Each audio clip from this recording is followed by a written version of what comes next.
Sri Astabrata uga ikut memantau lan melu ndongake perwarga masyarakat ana ing Desa Sumberjo kang bengi iki ngadani adicara bersih desa. Wah iya ya Mas. Alhamdulillah wa syukurillah bombong kaworan bunga awake dhewe ditresnani karo para warga masyarakat ora mung kang mapan ana Sumberjo sanan kulon kepara masyarakat Blitar. Masyarakat Blitar alhamdulillah sithik bawa sithik awake dhewe mlebu nang wilayah Blitar. Iki uga apa meneh sasi-sasi iki awake dhewe jadwal ya wis saya padhet no. Ngono. Bubar bengi iki sesuk ya wis ning Nganjuk. Ngono. Ning Kenep Lojaran sesuke meneh ya ning Nganjuk meneh. Ngono. Ning Talun Rejoso.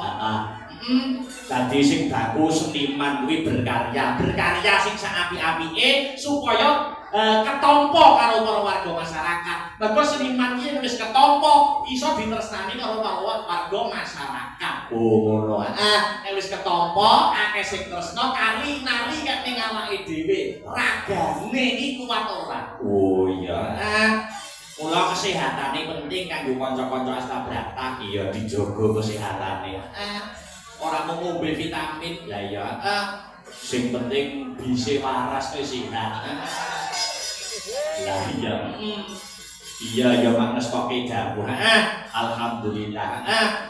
Sumberjo. Wah ya. Asma Kinarya Japa. Jenenge desa Sumberjo. Ya kuwi akar ngartekne lewat persuku kata. Sumberjo sing pertama sum ya kuwi sumbang sambang sambung ora ditinggalke karo para warga masyarakat ing laladan Sumberjo. Sumbang ya kuwi sedakoe ora keri, sambang ya kuwi tali silaturahmine tansah diraketake, sambung nyambung seduluran ing antarane awake dhewe saka Nganjuk kang sato sedulur-sedulur kang mapan ana ing Desa Sumberjo. Oh iya. Sumberjo sumbang sambang sambung ora ditinggalne. Iya.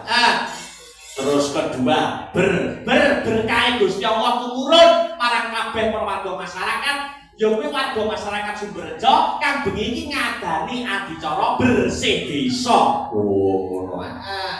Terakhir ya kuwi jo lali nanggap wayang dalange dalang akbar, milih dalang sing isih enom, milih dalang sing isih Joko, durung ngambon wedokan lagi.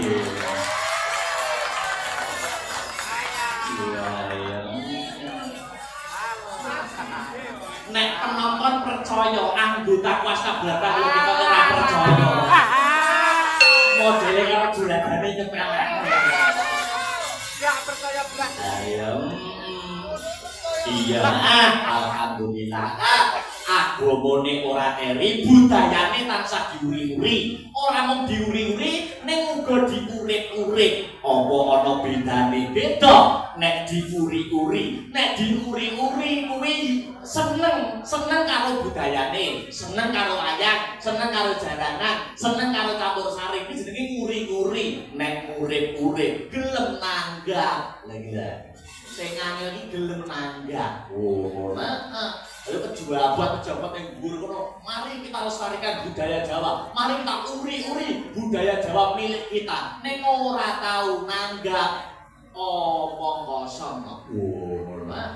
Dadi bengi iki wis disembadani disumbutke warga masyarakat Sumberjo lumantar Bapak Lurah ya kuwi Bapak Sunari. Oh iya, kang minangka dadi nyekel bawan pemerintahan ana ing Desa Sumberjo.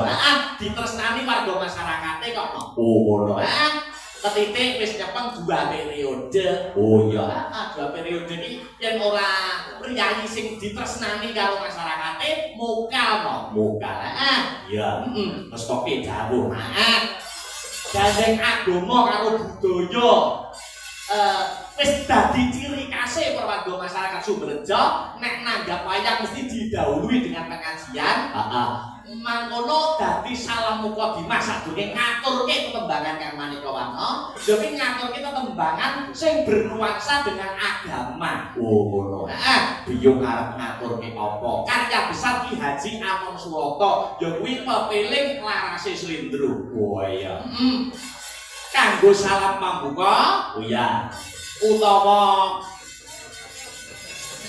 mukadimah ana ing sisuk lembukan buaya dibawani no buaya.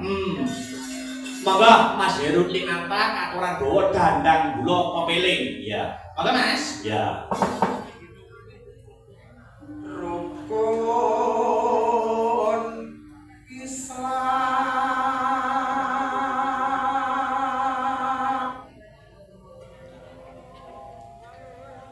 kang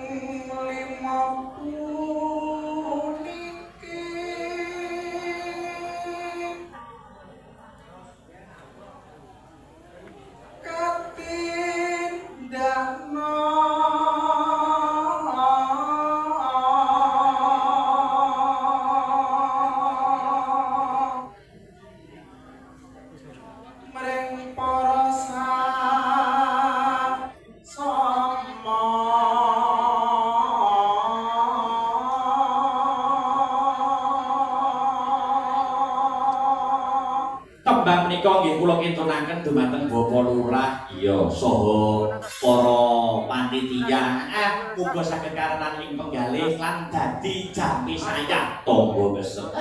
Monggo dipun lajengaken Mas Heru ya. Aja padha ditinggalke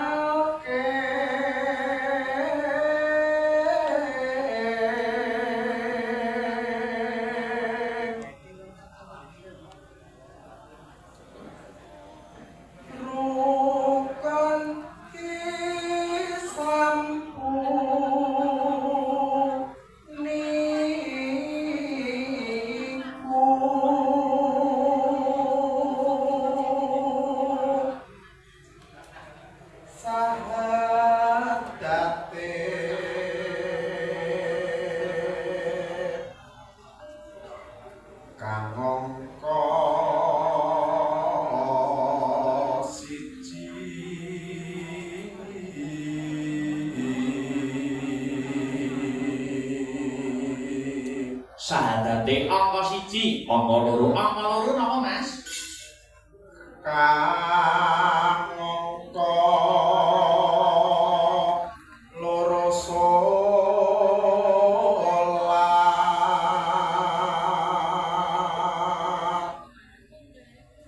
dene kang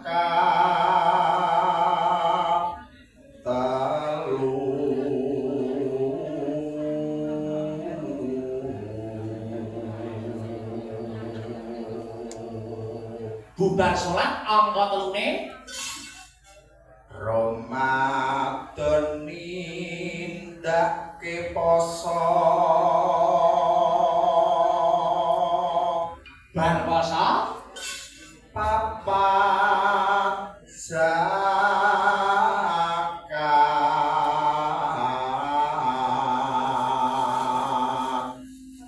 ping 5 ibadah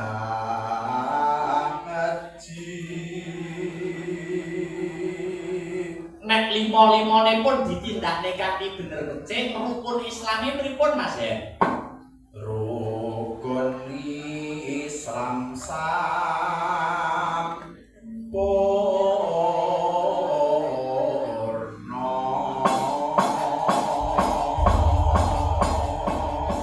rukun islame sampurna ya ditindake ya kuwi kanggo salam pambuka pepiling ugi katur para netizen, para penonton sutresna budaya pecinta wayang kulit sing memantau lumantar channel YouTube, becik channel YouTube kang ya kuwi channel YouTube desa ya lan uga channel YouTube awake dhewe Asta Brata Media ya pepiling monggo kados.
wis dipaketno. Oh iya.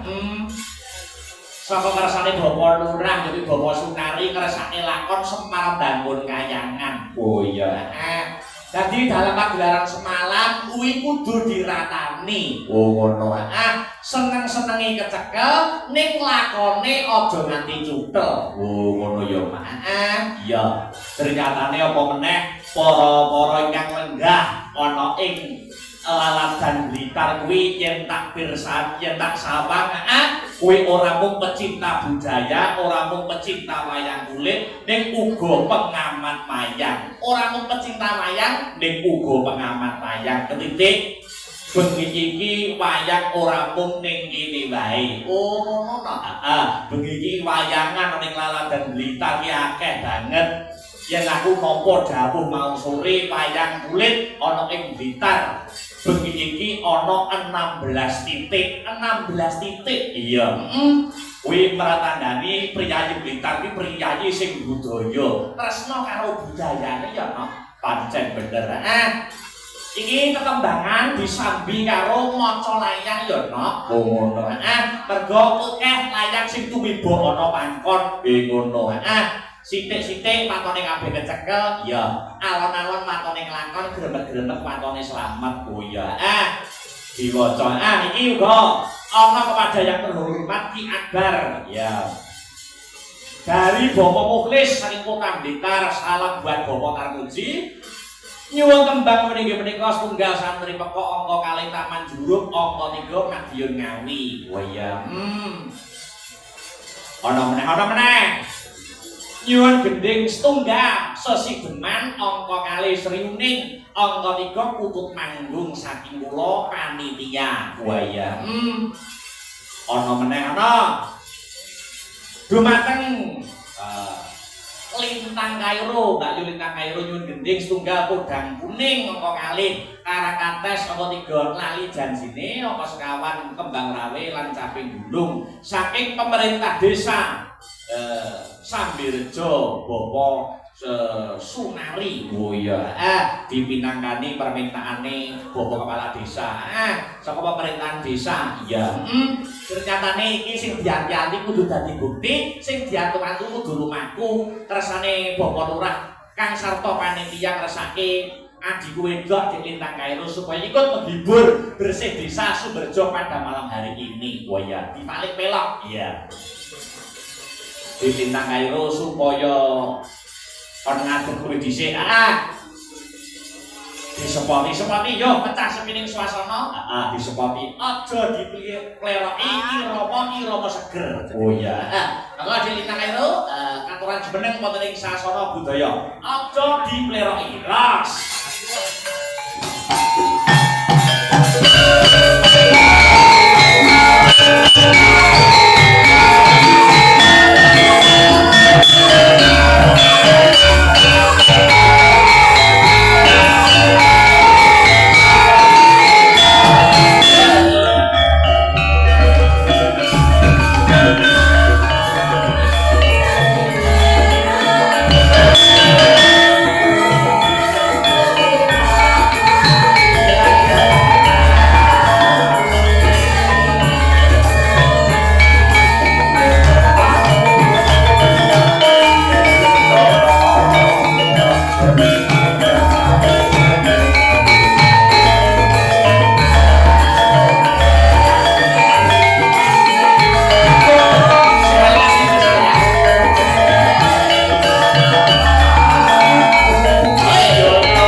Kang Kairu.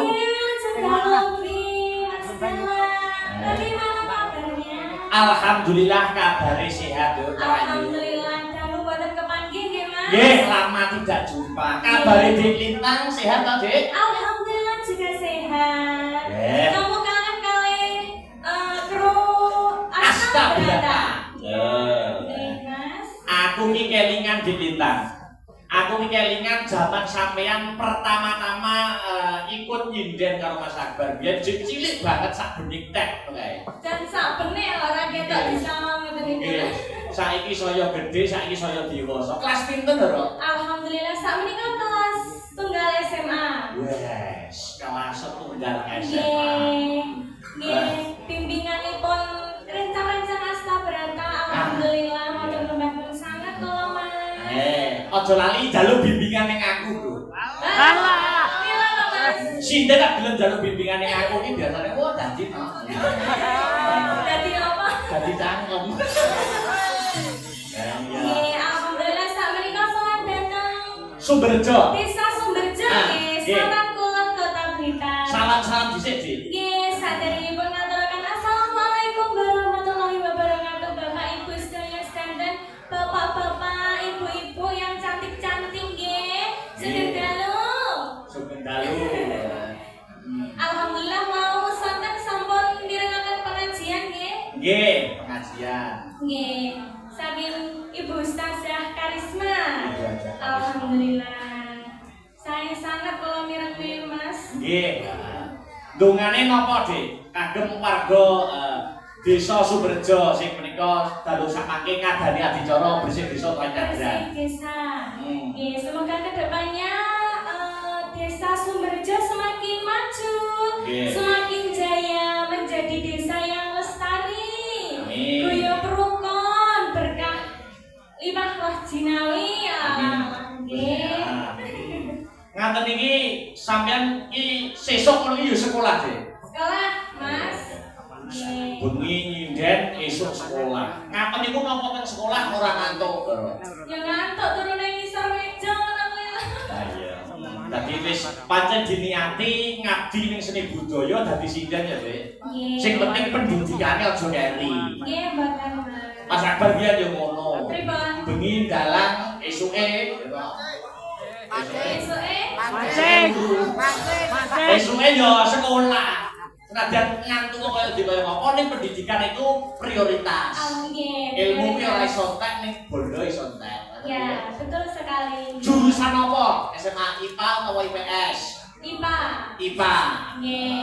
Ilmu pengetahuan alam. Nggih. Besok rencana setelah lulus SMA apa ya kuliah, Dik? Kuliah, Mas, insyaallah nggih. Nek cita-cita sementara kuliah ning ndi? Pengene gambaran walaupun kelas 1 mesti wis punya gambaran aku kuliah ning kene. Nggih. Gimana ya, Mas? Tebak sik. Nek sinden ya mesti nebakku ning isi Solo. Isi Solo, boleh. Teng Jogja, Mas, insyaallah. Semoga nggih. Kok adomen kok Jogja, Solo enak kok Jogja. Lah pengene teng mriko. Oh iya, ning TikTok ae jarimu anu. Apa? Bagian Jogja. Ragalah. Ora apa-apa, cah name ora apa-apa. Biarkan netizen berkata apa, sing penting terus mengabdi di seni dan budaya. Nggih, amin amin. Tetap menguri-nguri budaya Jawa nggih, Mas. Pacaran gak apa-apa, sing penting pacaran yang positif. Wah, gitu ya. Mas Akbar iki pacarannya sangat positif. Wah, positif ya. Biyen saiki ora. Saiki. Fokus ya, Mas ya. Fokus. Ayo, Dik, guyon karo nembang. Iki permintaane Bapak Lurah aku kepengin. Oh nggih, diucapkan seneng dalu kagem Bapak Lurah ingkang pundi? Oh nggih, seneng dalu Bapak. Oh, Allah sampun pinanggih kula teng wingking. Anggen no. Tapi dereng disamani lho, Mas. Wah, yo engko. Kabeh wis disembadani disumburke. Nggih. Iki pilihan permintaan saka Bapak Lurah. Ning sampean bawa sik ya. Nggih. Ana podang kuning, ana karangates, lali janjine kembang rapi apa caping gunung. Monggo dipilih sik. Ayo sing mbok balani sik apa? Oh. Padang kuning mawon? Podang kuning boleh. Nggih. Dibawani. Nggih, khusus kagem Bapak Lurah nggih, Bapak. Kersane boten Udan kuning bawani yen ora kleru Asmara Dono. Semarang Dana.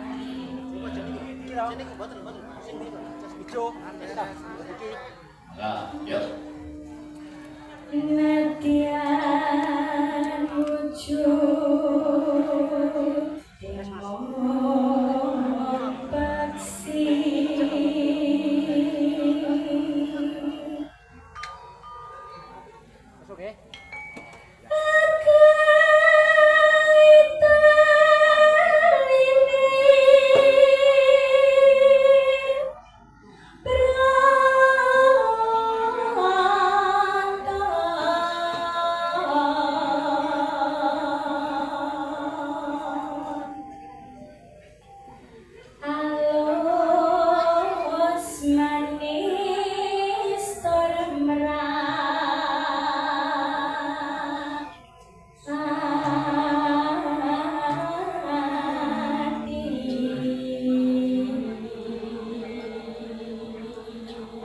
Tapi aku juga setuju deh, nek besok kuliahmu ning isi Jogja aja ning isi Solo. Pripun Kang Mas? Ayo ning isi Jogja aja ning isi Solo. Oke, amin. Nek ning isi Solo iku dipangan karo luwak-luwak. Aku iso ngomong ngene iki mergo Mas Muakbar iki yo mantan luwak.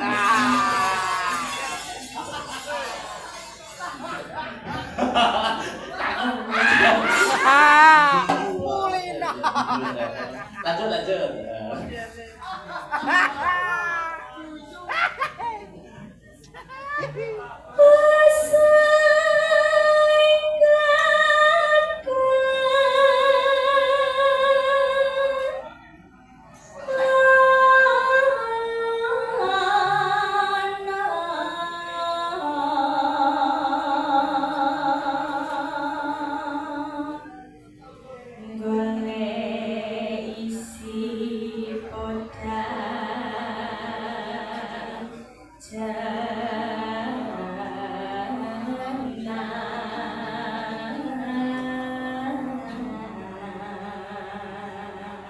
Golek isi podang jenar. Jenar niku napa, Dik?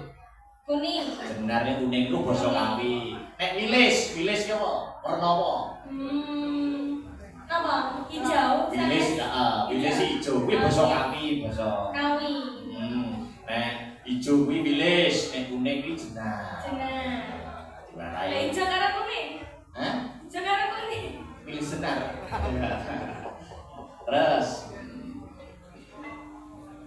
Ipro bunga ing atiku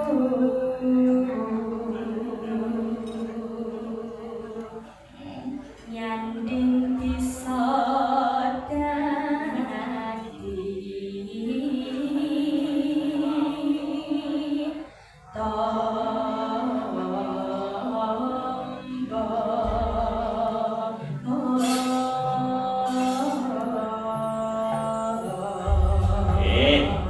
Asmara Dana podang kuning sampun kantur. Wau bidal mriki kalih sinten Dilintang? kalih ayah kalian ibu. Oh, ayah kalian. Nggih. So, nek wis rada gedhe kuliah, so ben ora ngrepotke bapak ibu ki budal dhewe. Oh, kok sendiri? Ya sendiri, pasti belajar mandiri. Wah, nggih. Apa diterne salah satu penabuhku ya kena. Mergo salah satu penabuh ini ada yang memfavoritkan Dilintang Ayu. Jadi itu adalah ayah Poro. Penabuh Sakon itu jadi favorit kali jenengan. Pokoknya kacang sinteng ora Dilintang ora.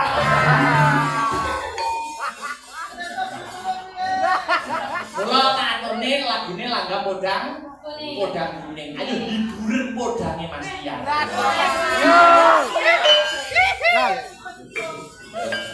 Yo, buka celuk langgam dhisik. Maka ayo Dilintang podang kuning minangkani pamundhitipun Bapak Sunari Bapak Kepala Desa. Ya, yuk dados. Bisa awan ning omah wis ana akasan. Aku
sami karenan ing penggalih Bapak Kepala Desa katuran minggah wonten ing pepanggungan. Nggih. Boten ketang sepatah dua patah kata. Sepatah dua patah. Komentar bagaimana pagelaran wayang kulit pada malam hari ini. Ya. Nggih, monggo katuran minggah datang pepanggungan Bapak Kepala Desa. Pak Sunari, monggo kawan pangandikan, mumpung niki diabadikan lewat live streaming Bapak. Nggih, monggo. Kula aturi minggah wonten ing sasana budaya Bapak ngaturaken semangat dua patah kata nyuwun dawuhipun. Keduk, monggo.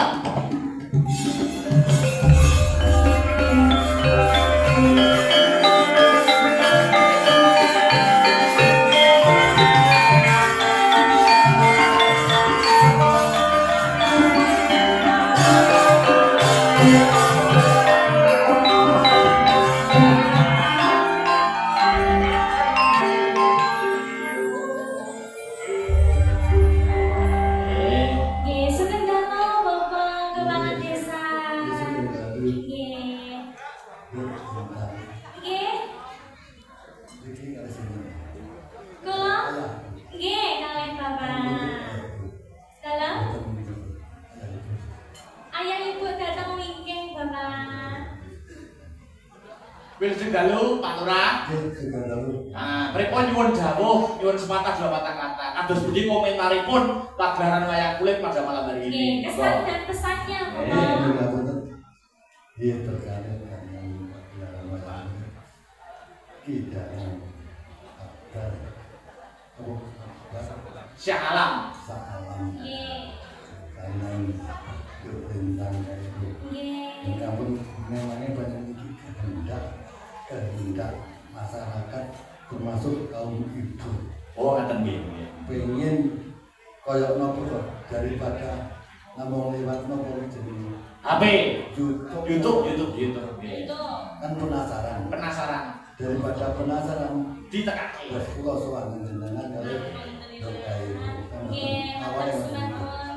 terus kalau termasuk bisa namun nuruti kehendaknya utamanya kaum ibu Lah kinten-kinten cocok napa mboten, Pak? yo jadi bilangnya ora cocok Tahun ngarep dalange mboten ganti, setuju napa mboten? tangga setuju Suara rakyat, suara Tuhan, Pak. iya tangga Nek setuju tahun ngarep wayangan dalange kok mboten kula, nek celorot ijo kan kula mboten melu-melu. oh siap Wong mikul suket Mas. tak jori abang mesti menang abang Iya, nggih. iya bener kabupaten Nggih, wonten dawuh malih. iki wau pesan saking Bapak Sutoyo Oh, nggih. niku wonten iki kudu cantumne pengen gending napa niku jenenge Blitar Malam Blitar Malam apa niku? berarti Karangkata Oh.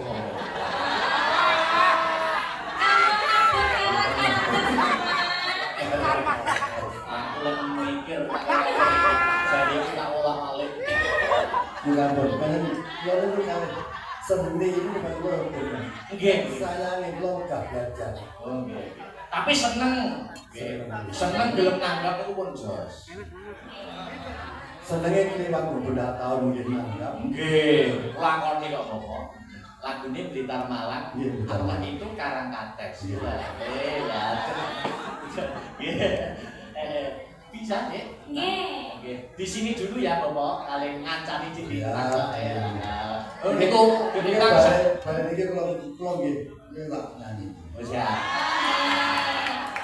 Siap. saged apa mboten niki pancake Apa? lagu gendenge meneng Meneng yo rasa ditabung Bapak.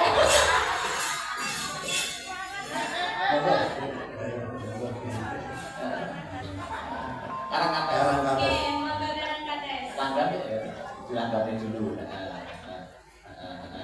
Mangga. Makin joget nggih Bapak nggih. Oh, joget. Nggih, siap. Kendangane gonggongino, tayu tulungaken. Nggih, ayo. Ya, maka Karangkates dados ditintang itu bersama Astra Pratama. Yuk.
urutan.